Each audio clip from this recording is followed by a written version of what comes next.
கோபி பார்த்துட்டீங்களாண்ணா தனக்கு உடம்பு சரியில்லாத மாதிரி நடிச்சு ராதிகாவையும் மையும் வந்து வீட்டுக்கு வர வச்சுறாங்க. அப்போ தான் அம்மா வந்து ஒன்றும் சொல்ல மாட்டாங்க.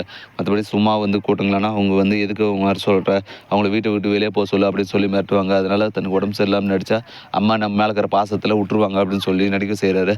அதனால் பார்த்தீங்களாண்ணா ஈஸ்வரியுமே வந்துட்டு ஏற்றுக்கிறாங்க. சரி வேறு வழி இல்லை தம்மாக நல்லா இருவர் அவள் இருந்துட்டு போகிறான். ஆனால் அவள் வந்துட்டு இங்கே யாரு கூடயும் பேசக்கூடாது, எங்கேயும் எதுவும் தொடக்கூடாது, அவள் பாட்டுக்கு அவள் ரூமில் இருக்கணும் அப்படின்னு சொல்ல, சரிம்மா அதெல்லாம் நான் பார்த்துருமா அப்படின்னு சொல்லிட்டு நீ உள்ளே விட்டுல அதுவே எனக்கு போதும் அப்படின்னு சொல்ல.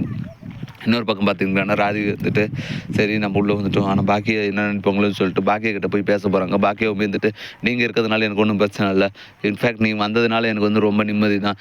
ஏன்னா அவர் தனியாக இருந்து ரொம்ப கஷ்டப்பட்டார்.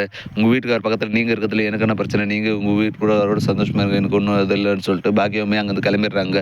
சரின்னு சொல்லிட்டு உள்ளே போயிட்டு கிச்சனில் வேலை செஞ்சுருக்கும்போது பார்த்தீங்கன்னா கோபி இருந்துட்டு ராதிகா ஒன்றும் சொல்லாத, அவள் கொஞ்ச நாளைக்கு இங்கே இருக்கட்டும், நான் அதுக்கப்புறம் கூப்பிட்டு திரும்பி பழைய மாதிரி வேறு வீட்டுக்கு போயிடணும் அப்படின்னு சொல்ல, நீங்கள் இருங்க எனக்கு என்ன வந்தது, நீங்கள் உங்கள் அம்மா வீட்டில் இருக்காங்க, ஆனால் அவங்க இங்கே இருக்கணும்னா நீ வாடகை பே பண்ணணும் அப்படின்னு சொல்ல, வாடகையா சரி நான் அதெல்லாம் கொடுத்துட்றேன், ஆனால் அவங்கள எதுவும் சொல்லாத அப்படி சொல்ல, நீங்கள் வாடகை கொடுத்தா போதும், அவங்கள நான் என்ன சொல்ல போகிறேன், அது உங்கள் குடும்பம், நீங்கள் இருக்கிறதுனால எனக்கு எந்த பிரச்சனையும் இல்லை, ஆனால் உங்கள் அம்மாவை நினச்சா கவலையாக இருக்குது, ஏற்கனவே உங்கள் அம்மாவை திட்டிகிட்டு இருந்தாங்க, இப்போ என்னென்ன பண்ண போகிறாங்களோ தெரில அப்படின்னு சொல்ல, அம்மாவை நான் பார்த்துறேன், அம்மாலாம் ஒன்றும் சொல்ல மாட்டாங்கன்னு சொல்லிட்டு கோபியுமே வந்துட்டு அங்கேருந்து கிளம்பிடுறாரு.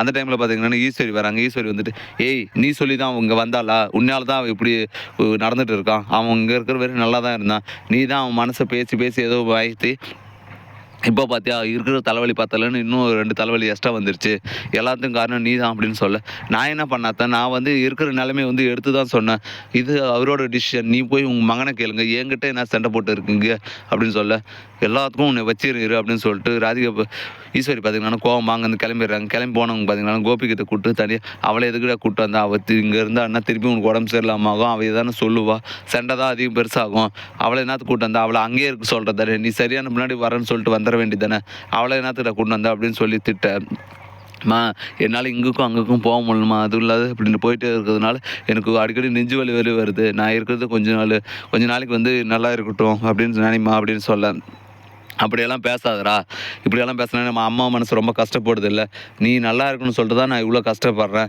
அவங்க இருக்கிறதுனால உனக்கு இங்கே நல்லா இருக்குன்னா நீ சரி இருக்கட்டும், ஆனால் வந்துட்டு வேறு எதுவும் பண்ண வேணாம், ஏற்கனவே வந்து குடும்பம் இப்போ தான் கொஞ்ச நாள் நிம்மதியாக போயிட்டு இருக்குது, அவளால் திருப்பி புது பிரச்சனை வந்துட போது பார்த்துக்கோ அப்படின்னு சொல்லிட்டு கிளம்பிடுறாங்க. சரின்னு சொல்லிட்டு பார்த்தீங்கன்னா கோபியுமே வந்துட்டு அப்பா அம்மாவும் சமாளிச்சாச்சு, பாக்கியும் சமாளிச்சாச்சு, இனிமேல் வந்து நிம்மதியாக இருக்கலாம் அப்படின்னு சொல்லி நினச்சிட்டு இருக்க.